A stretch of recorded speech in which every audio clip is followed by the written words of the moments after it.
Hello, everybody. Glad to have you back at the Tulsa Master Gardener plant sale. We are so looking forward to the sale this year. Want to remind you about a couple things. First off, I'm Karen Watkins. I'm a Master Gardener, and so I'll be there at the sale along with all of my comrades. And this year's sale is much like last year's. We will end our pre-orders at midnight on online shopping only. All the instructions, of course, are on our website, tulsamastergardeners.org. And pickup day is April 14th, Thursday, 7 a.m. to 7 p.m. You'll be able to remain in your car, and we will get you all loaded up. So today on this beautiful, blustery February day, we are going to start doing some garden dreaming. This year in our sale, we are including annuals by the flat. We have some accent greenery, annuals in a 4-inch or 4.5-inch pot, some perennials in a little larger. We've included some herbs, ornamental grasses, of course, the milkweeds, tomatoes, and other vegetables, pretty interesting ones. So if you've missed a category, go back again and just have a look.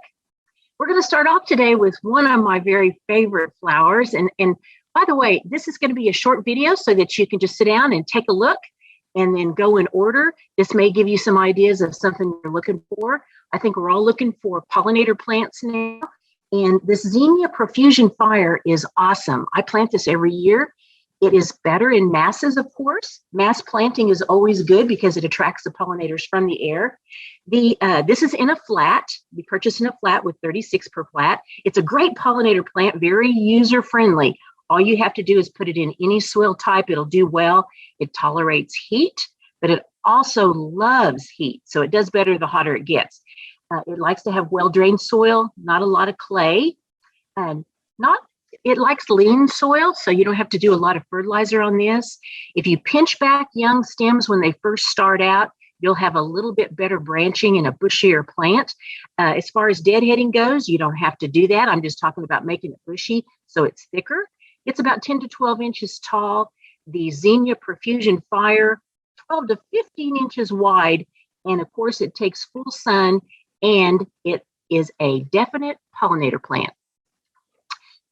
Moneywort or Lysimachia, another word for moneywort, of course, is pennywort or moneywort. And this is a ground cover. We are promoting this year the gold. And I just like to include this in our talk because in preparing our dreams and our beds, it's really good to think about this gold color as not only a ground cover, but also a living mulch. It's great to fill in areas around plants to keep the moisture in. Also, you notice in the bottom right-hand corner is the container with the moneywort or Lysimachia in it. It does great, and if you have to change out flowers in the pot, if you put it around the edge, it will remain. It is also called creeping Jenny because of the way it looks, of course. It's great around rocks or stones in the garden, and it gets about 4 to 8 inches tall, and it will take sun and part shade. I grow it in probably half a day, and it's just fabulous. So this is moneywort, another thing to think about for ground cover.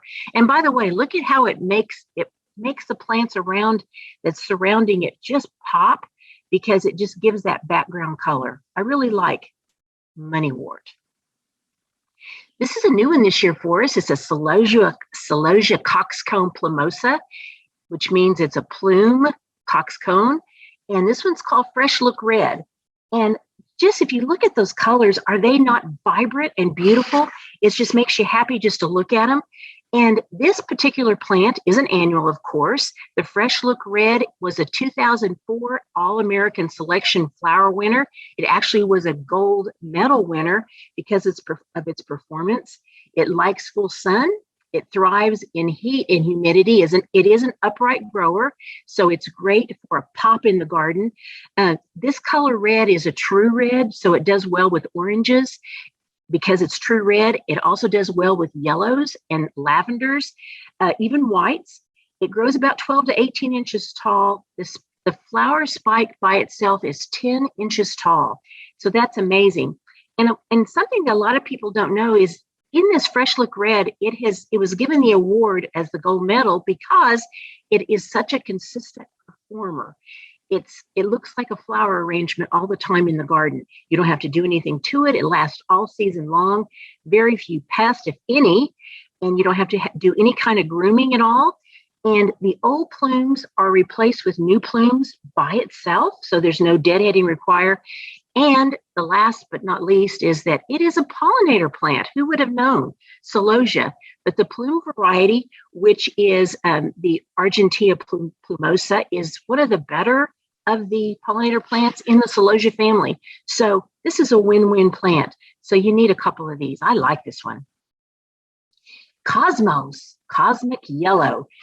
Cosmos is a plant that has been known for a long time to be a native plant, a pollinator. It's actually a nativar, this particular variety called cosmic yellow, which means it's been cultivated by humans just a little bit.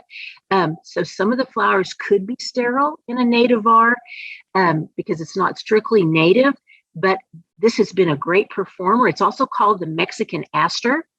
The reason why some of the flowers can be sterile is because anytime that you mess with a native plant to make it into a nativar, especially in the double bloom flowers, sometimes they come out sterile. So this particular variety has been very, very good performer for attracting pollinators. So that's a good thing. It's heat and pest resistant. It's a great filler. As you can see, it's a beautiful color of yellow, just pops in the garden. And Cosmos is known to thrive on neglect. So the less you water it and pamper it, the better it does. This variety is a well-branched one instead of some of the original natives that were just tall and slender. This one is just great for a blazing hot spot. If you've got something that's just hot and dry, Cosmos is your plant. 12 to 22 inches tall, about 12 to 17 inches wide. Cosmos Cosmic Yellow. I've included on here, by the way, if you see the numbers, that's going to be the number on our order blank. I would try to make it easier for you to find it. And that's going to be just as true on this next one called Melampodium Butter Daisy. Jackpot Gold is the actual species name on it. And just look how perky and happy those flowers are. They are one of the flowers that have what's called a nectar guide. So they're going to guide in bees or butterflies right to the nectar source to save their energy. So it's a good pollinator plant. It's also called an African Zinnia or a butter daisy. And you can see a plant that's called African Zinnia. Do you think it's going to take hot places? Absolutely. It is, and they have ever-present blooms. They're blooming continuously. They're about 2-inch blooms, which is pretty fantastic. It's very compact, and it's just a cheerful plant. This is one that'll make you smile when you go outside. It likes full sun, of course, 6 to 12 inches tall and about 10 to 15 inches wide. This is an annual, the Melampodium. Besides that, is that not fun to go out and tell people, yes, this is a Melampodium butter daisy. Very fun name, Jackpot Gold. One of my very favorites annual is the Porterweed or Stachytarpheta. This is the lavender blue. We've included 2 colors this year. This plant is just a fabulous pollinator plant. I don't go a summer without planting one of these colors. This one is the lavender blue, and it is also called Stachytarpheta mutabilis, which is a native plant. It's in the verbena family. It's also called velvetberry, red snakeberry, and false vervain.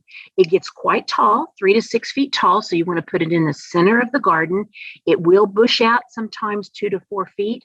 I put mine near my bird bath, and it just does a great job, great performance all year long. You don't have to work at it. The blooms on this particular plant are smaller. They're under an inch, but they are on a spike, and they bloom from the bottom up. And insects, butterflies, official insects, as well as bees and native bees are attracted to it. Here is a variety of what the red looks like.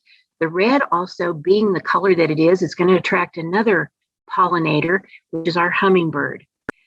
Porterweed, Stachytarpheta. You need one in your garden, at least one.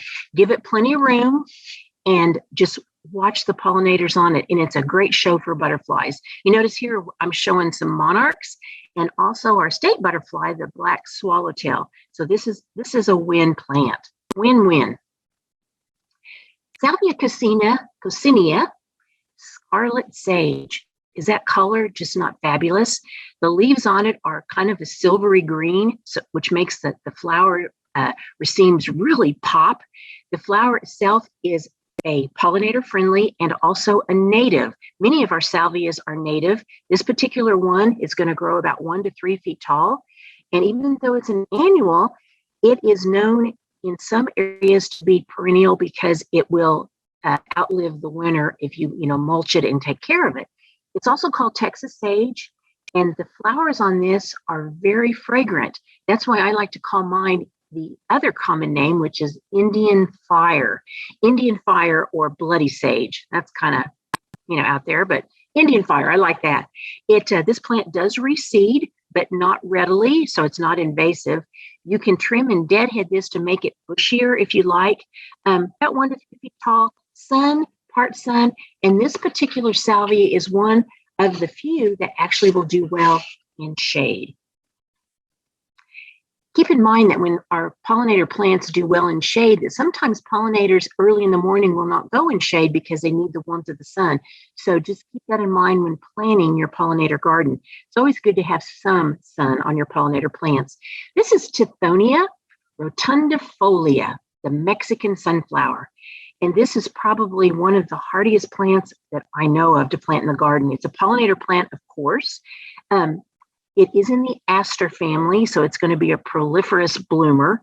It is native to Mexico and Central America, not here, but there, which the reason why it's native is because it likes to take the really hot and dry heat. This is another plant that has the nectar guides on it to direct bees and butterflies to the nectar source and also the pollen. The flower is kind of an orangey red, about 3 inches across, which is a pretty good size. It blooms from midsummer all the way to fall. It takes no care, very little water. It's fast growing. If you put it at the back of the garden or the center of the bed or next to a fence, sometimes you might want to stake it.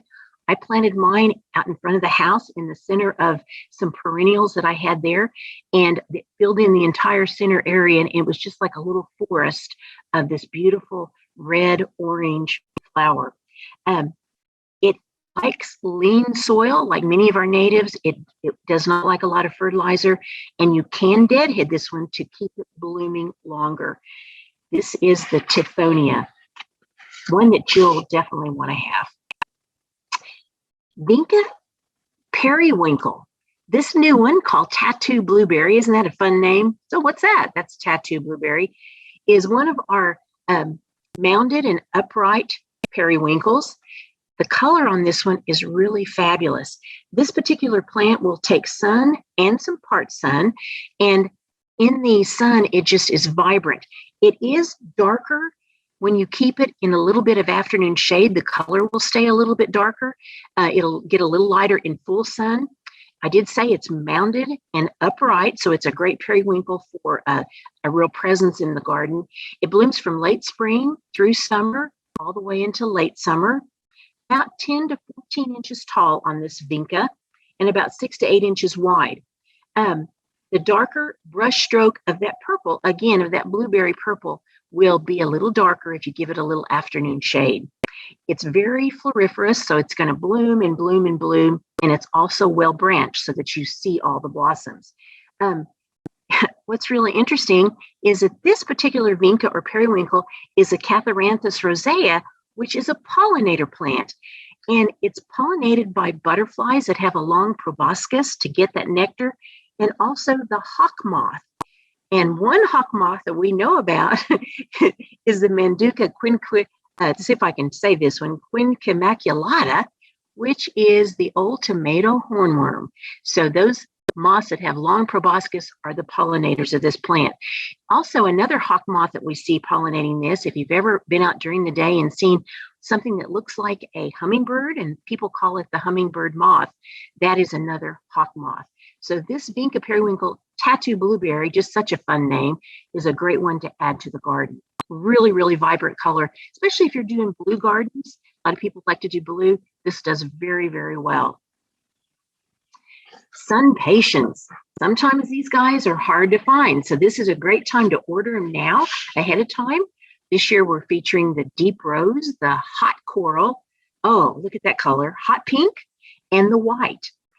I included the white picture on the right-hand side because I wanted just to show you a little bit about planting things in the sun or part shade. That white always draws your eye to it, because a lot of people say, oh, I stay away from white. The white Sunpatiens are nice because they will draw the eye. So in this particular planting, I would have done it just the reverse. I would have put the white in the back behind the statuary and put the lighter pink in front, because that way they would the eye would bring the viewer into the entire garden.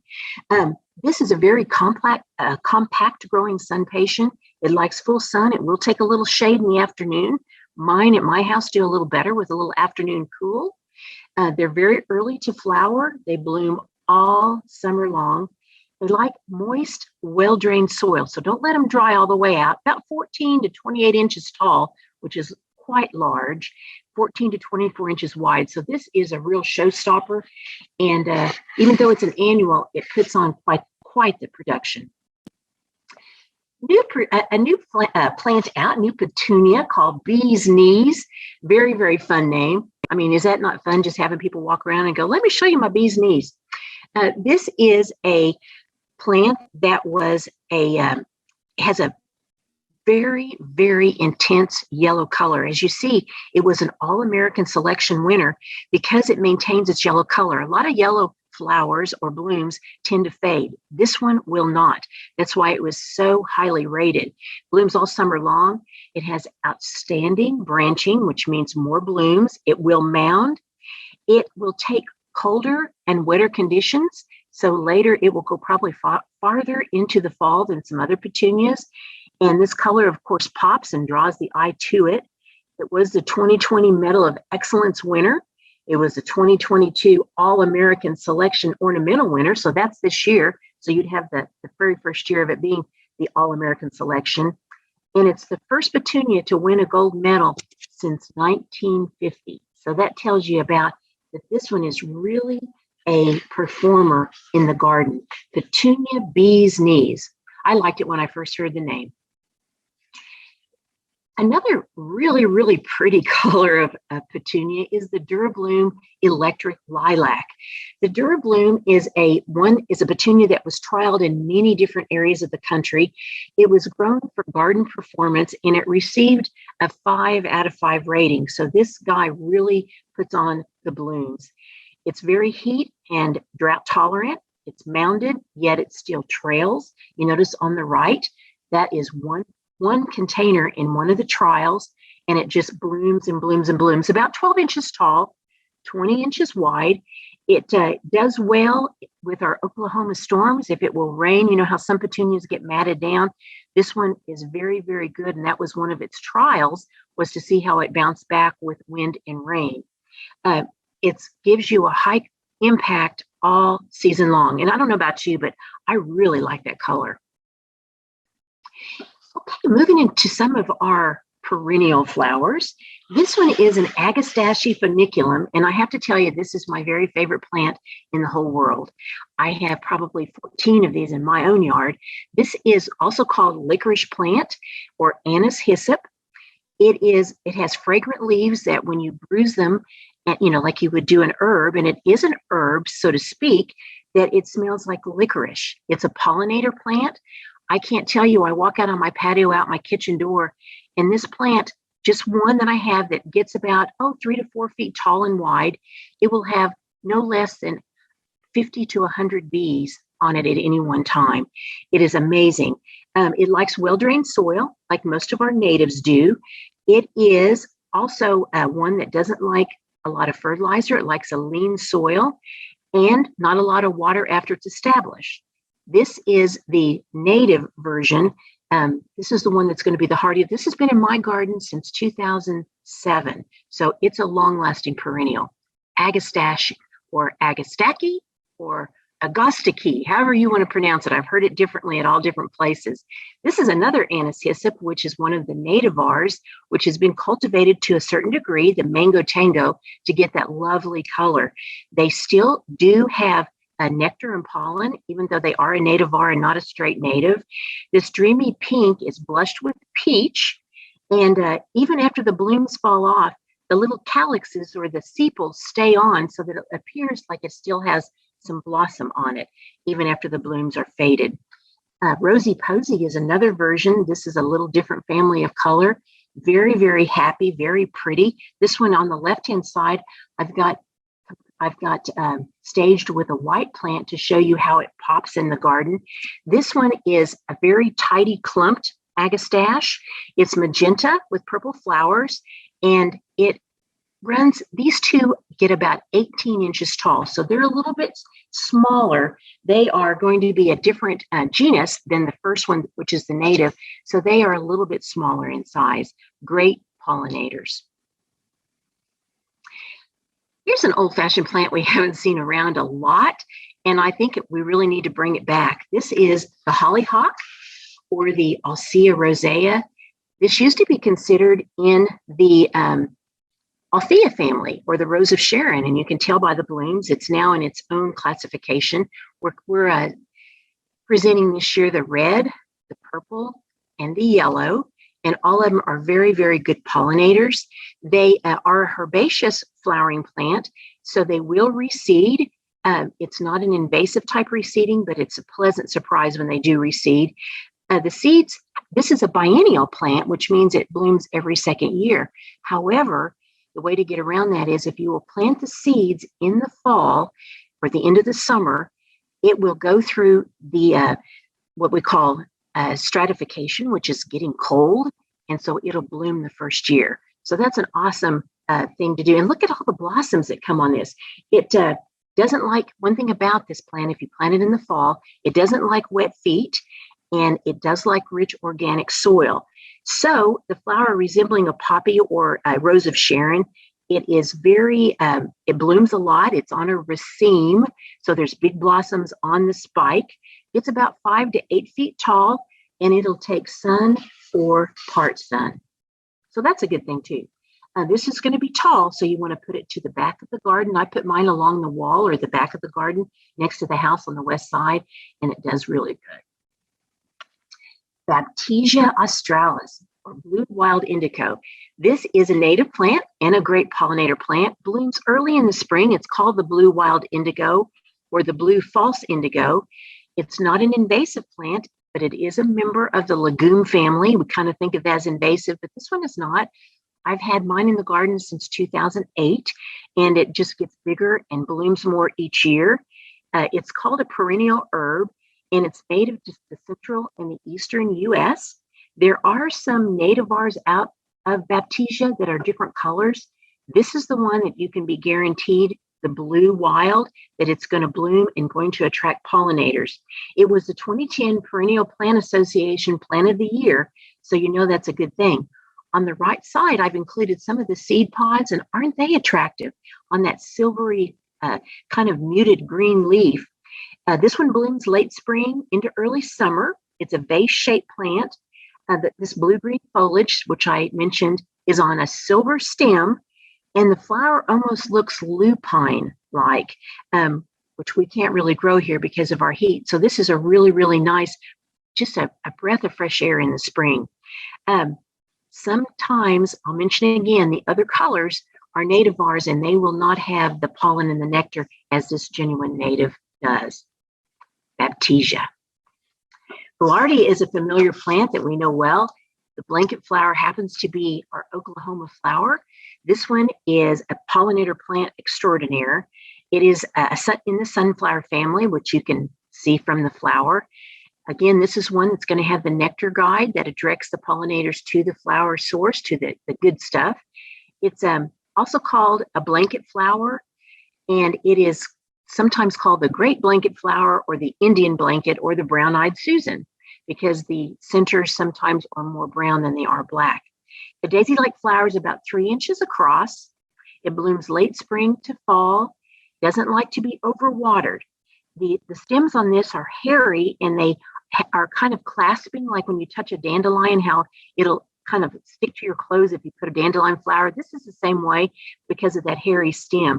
It's very rich in nectar. It attracts native bees because, you know, we're worried about honeybees, but our native bees is what we're trying to attract the most. It also attracts butterflies and birds that come and eat the seed heads in the fall. Likes well-drained soil again, as most natives, 24 to 30 or 32 inches tall. and you can cut it back if you want more blooms. Gaillardia. Liatris is another beautiful, striking plant. Look at that bloom on the right there, the individual little cilia that come out of the blooms. I just love that color. I guess you can tell I like purple. This is Purple Blazing Star, also called gay feather, which is kind of fun. I believe that's an Indian origin. Also called a snake root. It likes sun. It is a native plant. It's a pollinator, about 36 to 48 inches tall, and it attracts bees and butterflies. And this one does not like a lot of water, so you want to leave it alone and just let it do its production. Melampodium is a native plant, the Melampodium leucanthum, also called and mostly called the Blackfoot Daisy. It is also called a rock daisy. Can you tell that it likes dry spaces? Of course. Also, people call it the plains Blackfoot.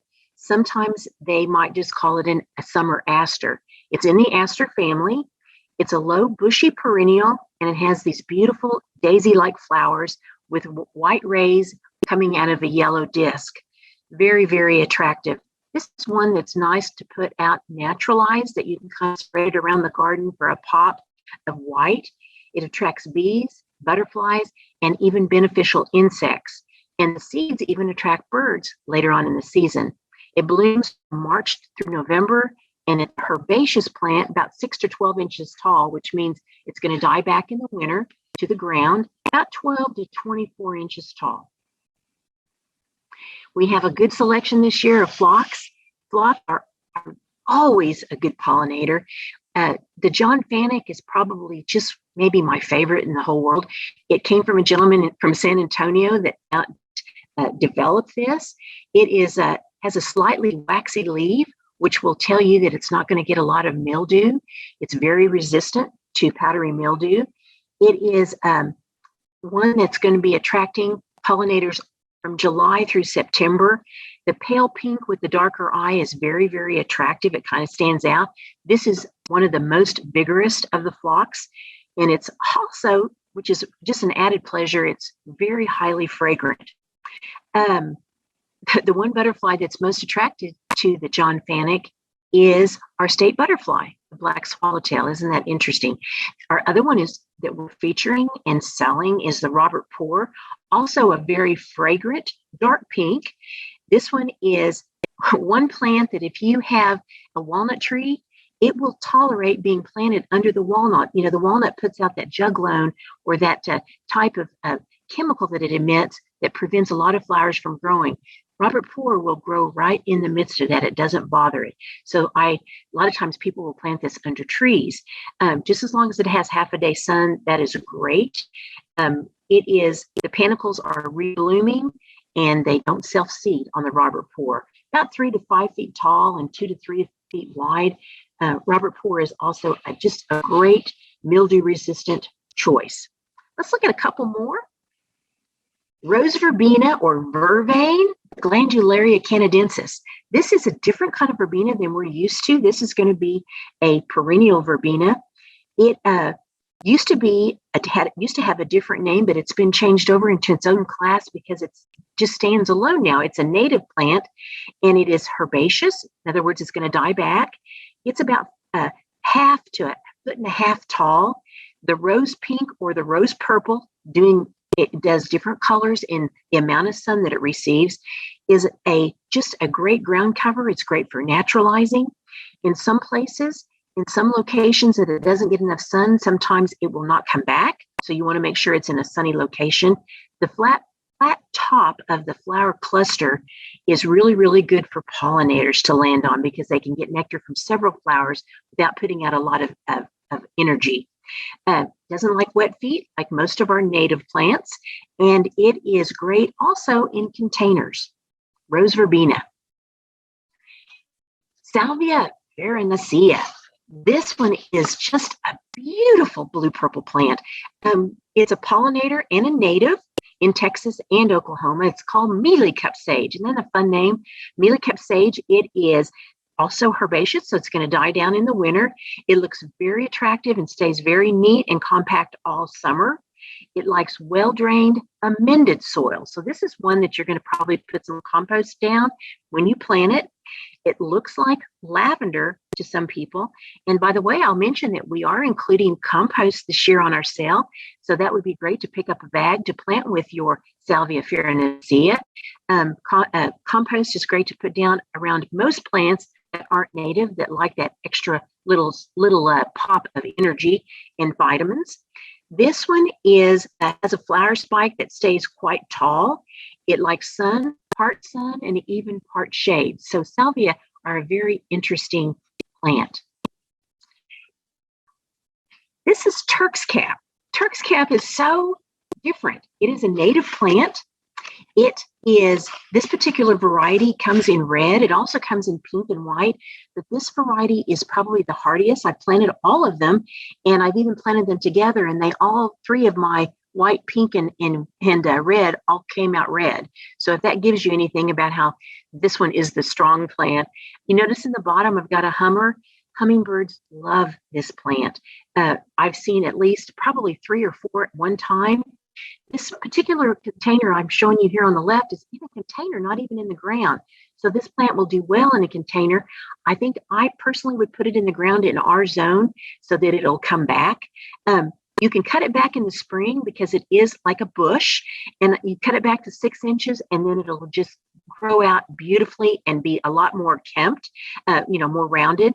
It attracts hummingbirds, as I said, and butterflies and bees, and it puts on a little fruit. Sometimes people call this Turk's Cap a manzanita because it puts on a little apple, it looks like, after the bloom. And that little apple is also something that is attractive to birds.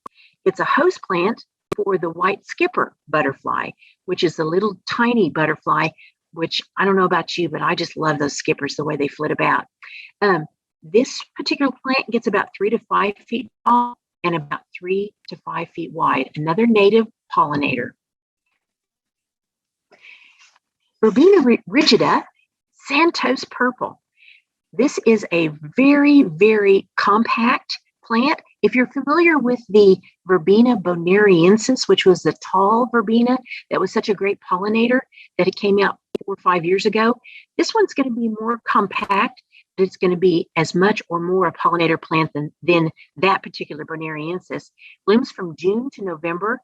It attracts bumblebees, but it really likes to attract hoverflies.